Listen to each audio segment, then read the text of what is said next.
Good afternoon, everybody. This is Paul Hoyt, the CEO of Ascending Harvest, with my friend, business partner, and resident genius, Shane McKenna, the founder and the CTO of Ascending Harvest, bringing you our daily update and hopefully some information of interest to you about the company, about life in general, about business, about all kinds of things that we can share with you. So say hello to the folks, Shane. Hello, everyone. I am busy working on getting this posted to my feed, so excuse me for just a second. And I just did that, so now I can give my full attention to the camera. So we are live, and we're going to be talking about some great things today that Paul has prepared for us. So, Paul, why don't you get us started? Well, thank you. I am blessed with the opportunity to speak every once in a while. Most of these daily updates are Shane, talking about the business and talking about the products that we have and his innovations that enable us to really look forward with great optimism at the opportunity to help millions of families grow their own food. That's our passion. That's our vision. And that's our firm belief that we're actually going to make that happen with Ascending Harvest. It's a big dream, but, if you never have a great big dream, you never have a big dream come true. Every once in a while, I get to talk about, some things that are passionate about, passions of mine too. And today, we're going to talk a little bit about business success principles. After I've been in business for 30 years, I started becoming a general business consultant about 17 years ago or so. And one of the things that struck me very quickly was that being successful in business really wasn't about just doing one or two things well. It was about doing dozens of things well, maybe even hundreds of things well. And the real challenge is starting to grow in a business is which one of those things do I do first? Which ones of them do I do right now in order to give myself the very best chance of success and to give myself the fastest growth possible. And when I started in 2004, I wrote a little book. Well, in 2004, I wrote a book after I'd been in business for 3 years called The Foundation Factor that talked about 140 different success principles in business organized into 7 different key performance areas or functional departments of business. Later on, I wrote a product called the Business Survival Boot Camp, which was, a 45 minute message talking about dozens of success principles in business. I wrote a product called the Beyond Business Survival, relabeled later the Awakened CEO Foundations program that had like 50 different success principles in business. And one of my very favorites was one I did 4 years ago called the 5 Choices of Winning CEOs, designed to get people who are just starting their business on the right track so that they could think from the very beginning of just these 5 different success principles that I really hoped would give them a better chance of success and ease their journey in some way. So today I want to talk about those 5 success principles a little bit and how we're applying them at Ascending Harvest to give ourselves the fastest growth possible. Paul, I apologize. I jumped in there. I thought I had a break to jump in there. I apologize for that interruption. I'll try to give you more breaks. We both have this thing about, give us a camera and a microphone and we can talk for about a week. So I'm glad you distilled it down to 5 principles, because one of the challenges that I find in business is the fact that there's so many things to pay attention to. And I've built multiple companies, and all of those, for the most part, have been service companies. Mm-hmm. And what I've tried to do is, I know how hard it is to run a company, so I try to make it the simplest model possible.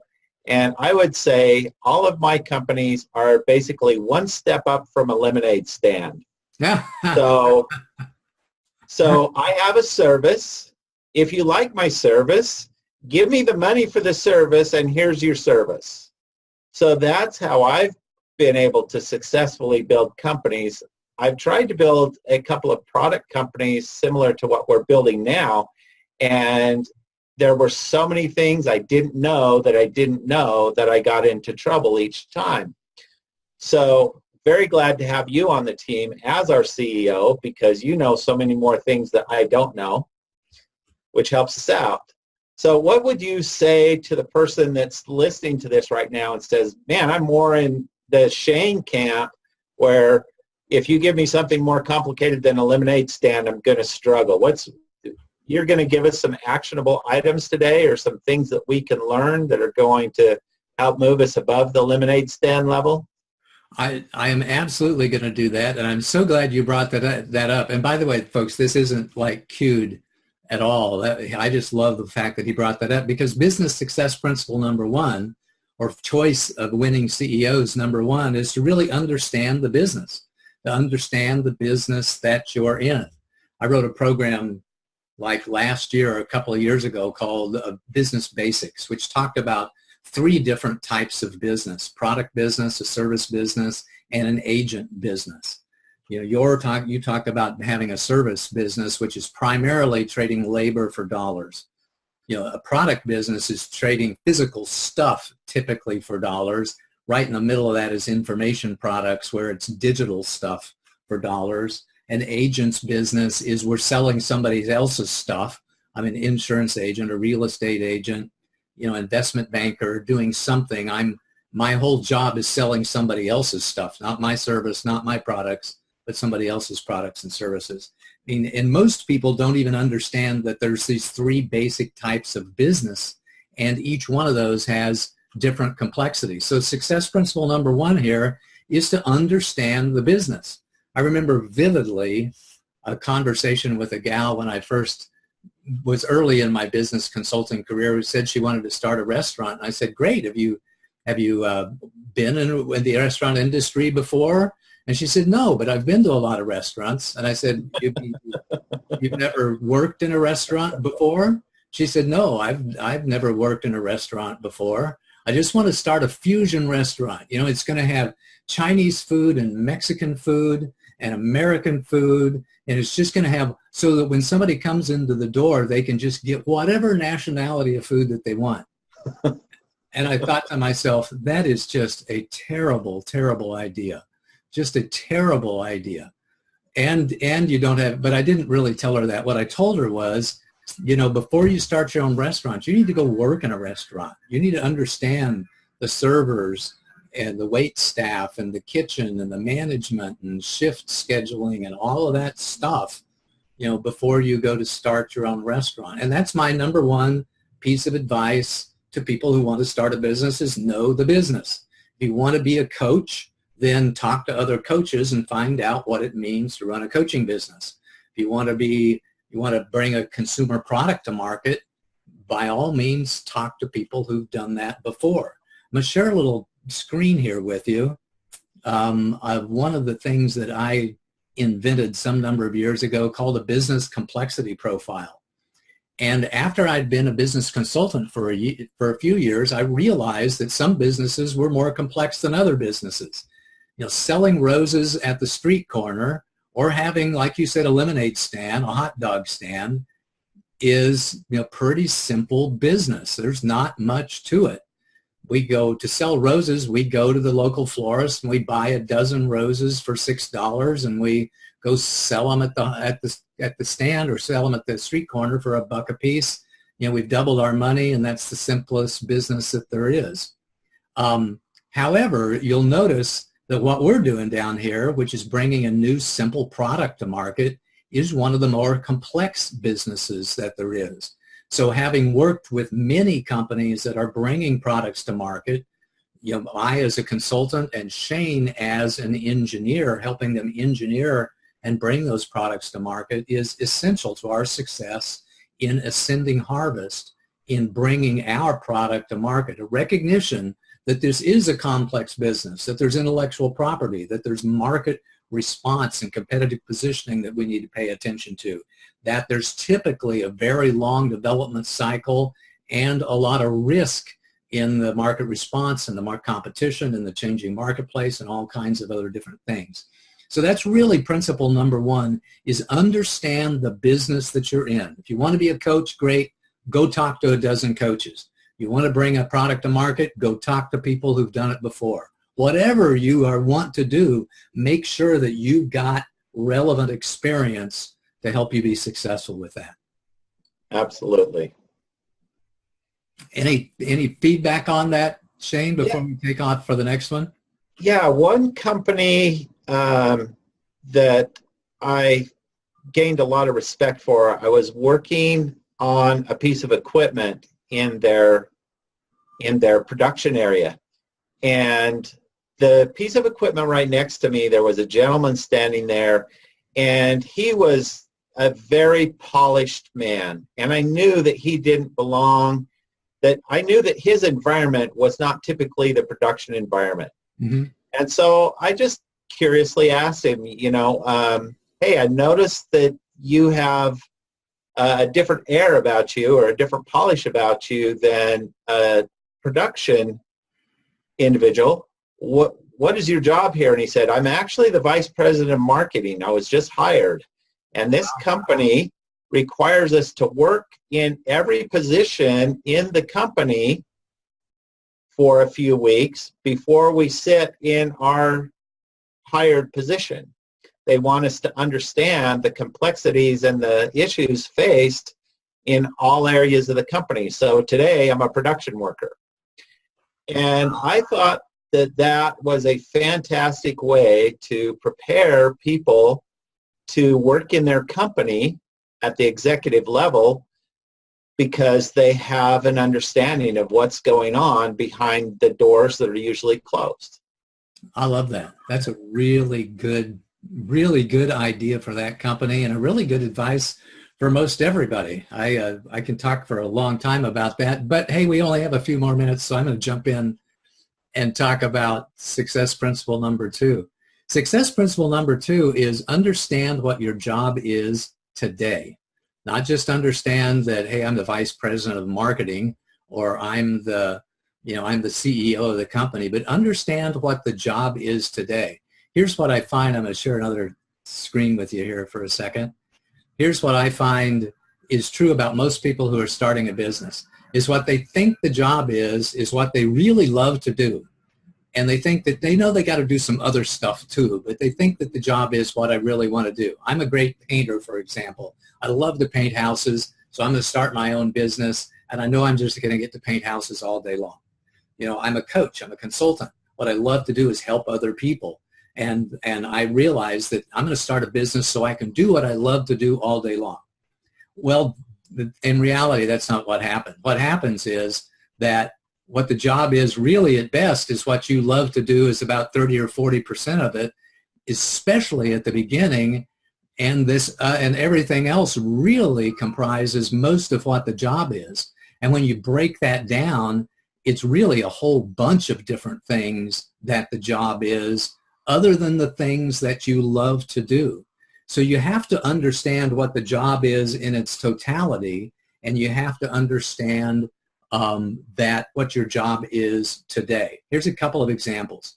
Somebody wants to be a coach, and they say, I want to start out in the coaching business. And of course, I give them the advice of, do you understand that? Have you had training? Have you talked to other coaches?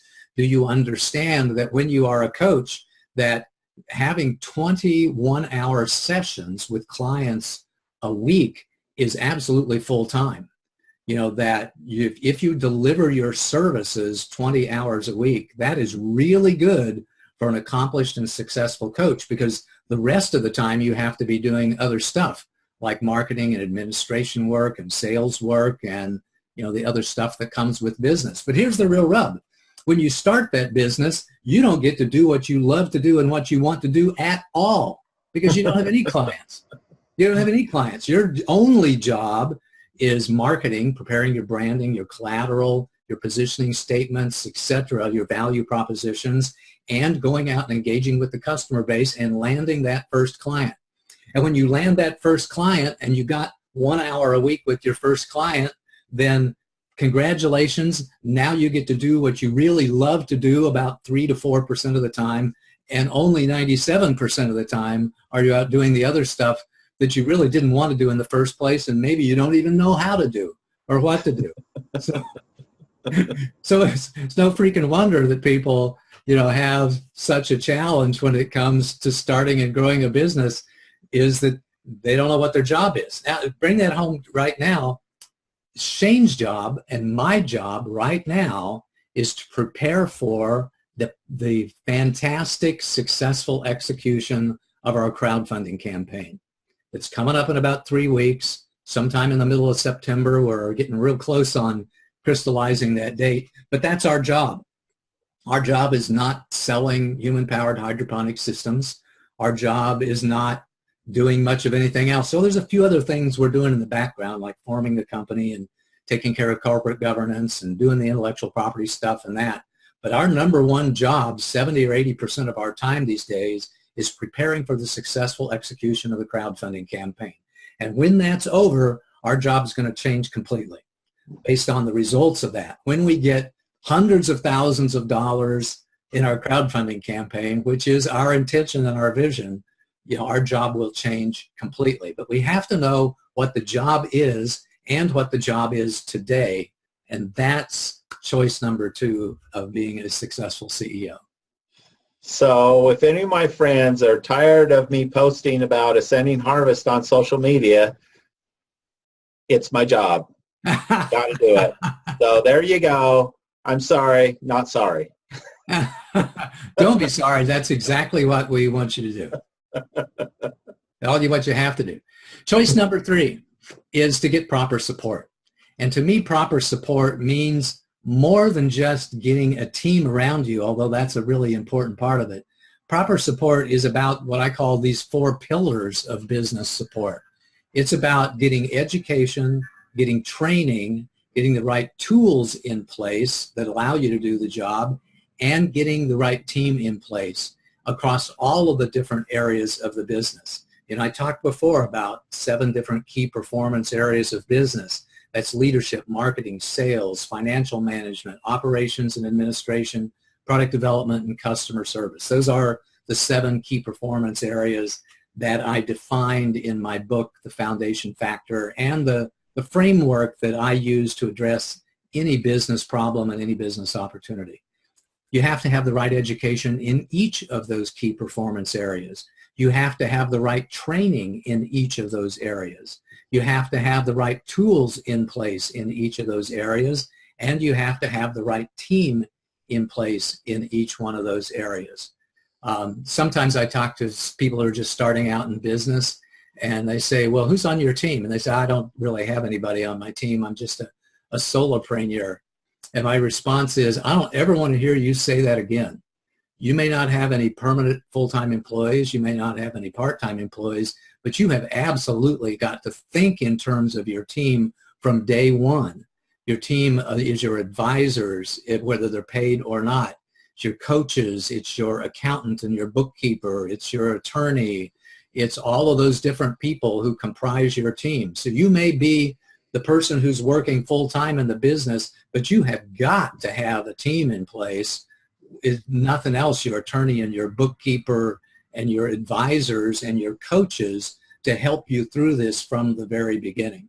So when you think about getting support, think about it in terms of those 4 things. Think about it in terms of getting the right educational support, the right training support, the right tools in your business to help you move along in your business, and the right team. So that's success choice number 3, is making sure that you see that no person is ever successful as an individual in the business. You cannot possibly be successful as an individual. You have to have a team. Absolutely. That's absolutely true. And even though I've owned multiple businesses, I've built companies that are my own companies, and I've helped people with the engineering side of their product and getting their product developed to get on the market for their company. I know what my limitations are, and I might be excellent at bringing a product to market, but filling in the gaps and having those advisors and having that network of people that you can go to that are experts in their field is absolutely critical to success. Thank you for sharing that. Step number 4 is one that's really not obvious to very many people, and that is to focus on personal growth. People say, Paul, wait a minute, I'm starting a business.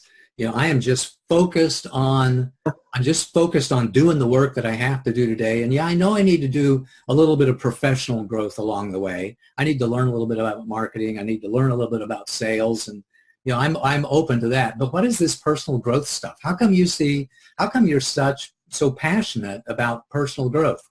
Well, here's the reason, is that personal growth enables professional growth that enables business growth. If we recognize that we need to grow in our career and grow in our profession in order to be successful in business, here's what I want you to recognize is you have to grow personally in order to grow professionally.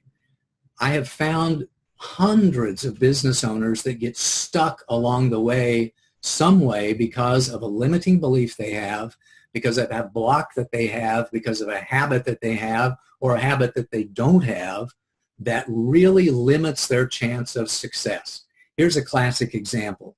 You tell somebody who's a CEO, one of the things that you have to do when you're the CEO of a business is accept your responsibility to be the chief salesperson at your business. Because when you go to sell to an investor the opportunity they have to invest in your business, when you go to form a key partnership, when it comes to landing that deal with your largest client, it's the CEO who has to play a role in landing that deal, in forming that relationship. You cannot, as a CEO, ever abdicate complete responsibility for sales to somebody else. Every once in a while I get somebody who says, oh man, I could never do that.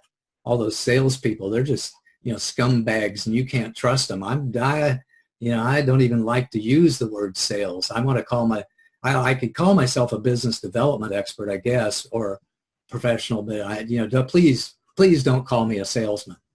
Oh man, are they in trouble? Because they've got a limiting belief. They have a block that says that salespeople are jerks and crooks. And when totally the opposite is true for about 95 or 98% of us. And by us, I mean Shane and me and you who are listening to this. When we sell something, we are giving other people the opportunity to get what they want.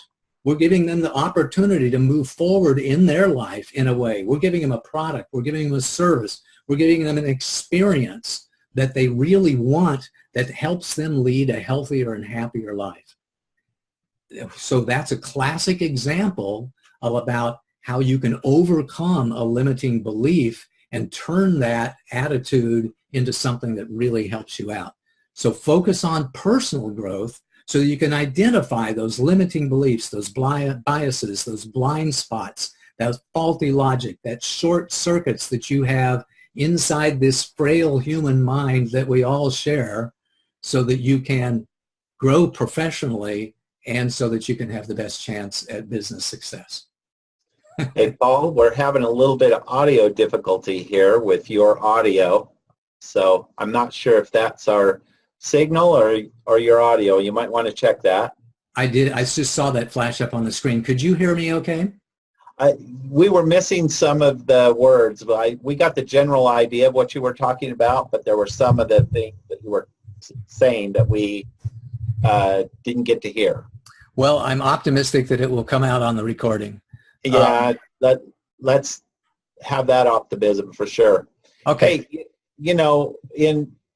in backstopping what you're saying here, a lot of people think that the CEO has to be good at everything, or they have this general idea, well, that person's a CEO, they must be good at a lot of things. And that is true. To be a CEO, you need to be well-rounded. But the number one skill set that a CEO needs to be able to have is the ability to convey their vision and the vision of the company. And that is what, if a CEO can do well, if you can acquire that skill of being able to understand and establish your vision and then be able to communicate it effectively so that not only do clients understand and buy into that vision, but your whole team understands and buys into that vision. So you're moving as one congruent entity rather than a bunch of people trying to do separate jobs. Well said. I do believe that that is like the number one business success principle that I defined in my Beyond Business Survival and the Awaken CEO Foundation's course in business, is that ability to define and communicate the vision. And to tie that into personal growth, some people have a real hesitation to speaking in public. You're doing what Shane and I are doing, speaking on camera, doing a live stream is something that, is really tough for some people to do. So it's an example of how they need to overcome that fearfulness and engage in personal growth so that they can grow professionally and so that they can grow their business in the way that they need to grow it. Ready for the last one? Yeah, and folks, I know you're getting some skipping here from Paul. It's probably going to be fine on our recording, and so you can catch it later on our YouTube channel. Cool. Well, I apologize for that. That sometimes happens. Maybe it's because I was so excited. I moved the microphone a little closer to me so that maybe it'll be a little bit easier for it to pick up my voice a little bit. Choice number 5 comes from our friends in the Marine Corps. It was my privilege to work in business for a number of years with a guy named Jim Ward out of Las Vegas. Jim is retired from the United States Marine Corps, Vietnam-era veteran, Vietnam War veteran, and one of the finest men I ever knew. He introduced me a lot to some of the concepts and principles of the Marine Corps, and I realized how well they applied to business as well. So their number one motto at the Marine Corps is to improvise, adapt, and overcome, because they know that no battle plan ever survives first contact with the enemy. And to take that into business, it's no strategic plan, no business plan ever survives first contact with the marketplace. And no plan ever survives this without being changed over time with the changes in the environment, in the competitive positioning, in technology, in their industry, in the people of the team that you have in place over time. So you have to be able to improvise, adapt, and overcome, to be able to adjust course. Every 90 days or so, I say it's really important to have another strategic planning session with you and the team to take a look at what has been working, what hasn't been working, and so that we can adjust our course a little bit. We can come forth with the top 3 to 5 goals for the next 90 days, and we can focus on those. You have to keep flexible. You have to be resilient. You have to be resourceful. You have to have perseverance and willpower in order to be able to be successful in business. You have to be adaptable, coachable, flexible, resilient, all of those things, or you won't survive. Because if you're too structured and too rigid, you put a plan in place and doggedly try to execute that plan and ignore what the market's saying, ignore what your team's saying, ignore what the competition's doing, ignoring advances in technology, and you simply won't survive very long at all if you ignore all of that stuff and don't adapt to it and overcome the challenges that you see. Absolutely agree. I unfortunately have witnessed companies fail because they did not have the ability to adapt. Yep. And so being able to read the landscape, assess your own position in the landscape, and make changes is critical to success. So these are the 5 success principles, the 5 choices of winning CEOs that I wanted to talk about today. Know the business, know the industry, know the market, know your job and know what your job is today, and know that the job of today may not be the job of tomorrow. Get the support in all of the areas of business that you need, the education, the training, the tools, and the team. Focus on personal growth. Be a humble person. Understand that there are things that you have to overcome and habits that you need to change in order to give yourself the very best chance of success and then focus on being resilient, focus on improvising, adapting, and overcoming. I really do believe that Shane and I are doing all of these to the success of Ascending Harvest. We understand what it means to bring a product to market. We understand what our job is today, and we understand what that job will be tomorrow. We are focused on building a fantastic team, getting the education, the training, the tools, the team that we need in order to be successful in business. We've been focusing on personal growth for decades, both of us, and we're both open and vulnerable to being a better person, tomorrow than we are today. That's my entire focus, is being the best person that I can be, knowing full well that a year from today, and I know this is true from Shane as well, a year from today, we are both going to be kinder, wiser, more loving, more peaceful, and happier people than we are today, and that's what we want for everybody. And him as an engineer, me as originally a computer programmer, it's all about creating a plan and then testing, and improvising and adapting and changing your design and trying again and doing another prototype. And we are absolutely focused on continuous improvement of our products, once to bring them to market successfully and to improve them over time and continue to build a great product of human-powered hydroponics that will feed hundreds of thousands and hopefully millions and millions of families around the world. So, the one thing I'd like to add is nothing in business is sure. It is a risk and a gamble to go into anything that you're trying to develop that's new. But the more that you do it and the more committed you are to it, the easier it is to fall down and skin your knees and get right back up and keep going.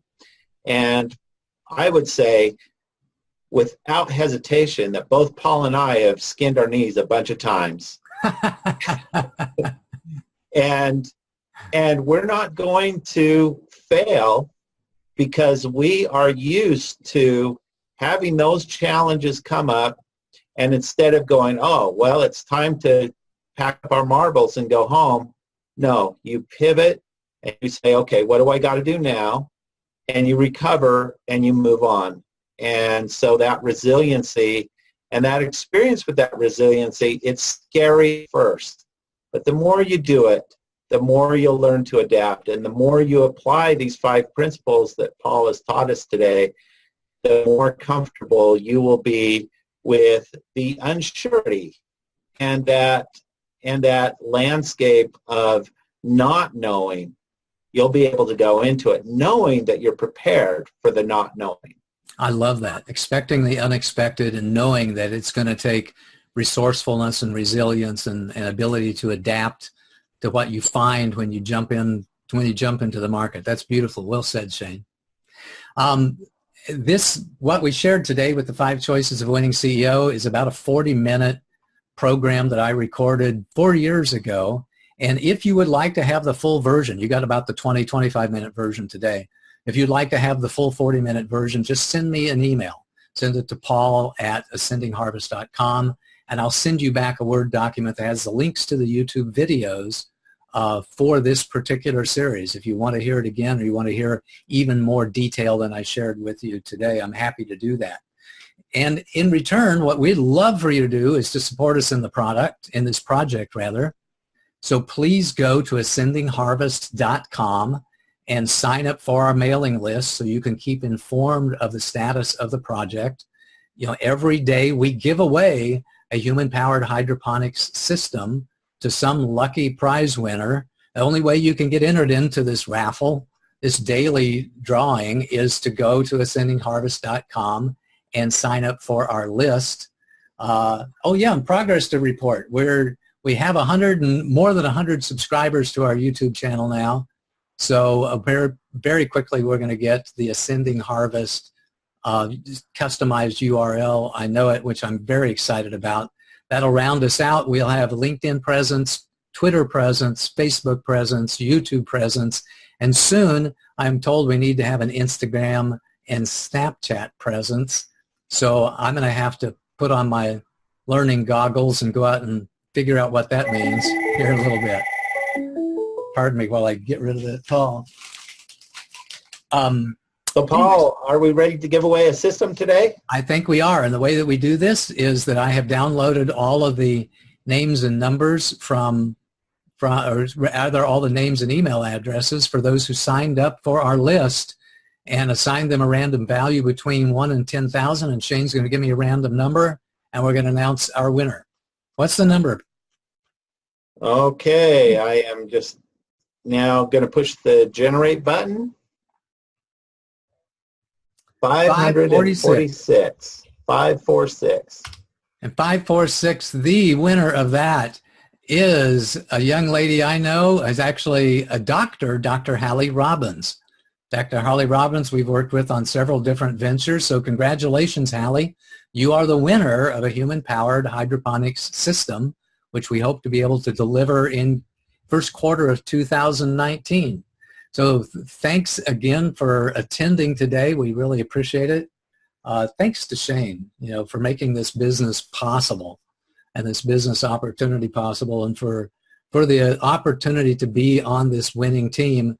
We'd love for you to be on the winning team too. Sign up for our mailing list, like us on Facebook, find us on YouTube and subscribe to that channel, and think about contributing to our crowdfunding campaign, which is going to come up here in about 3 weeks. We'd love to have your support, and we really do appreciate you. Thank you. Have an awesome day. Talk to you on Monday. Have a great weekend. See you, folks. Thank you. Bye-bye.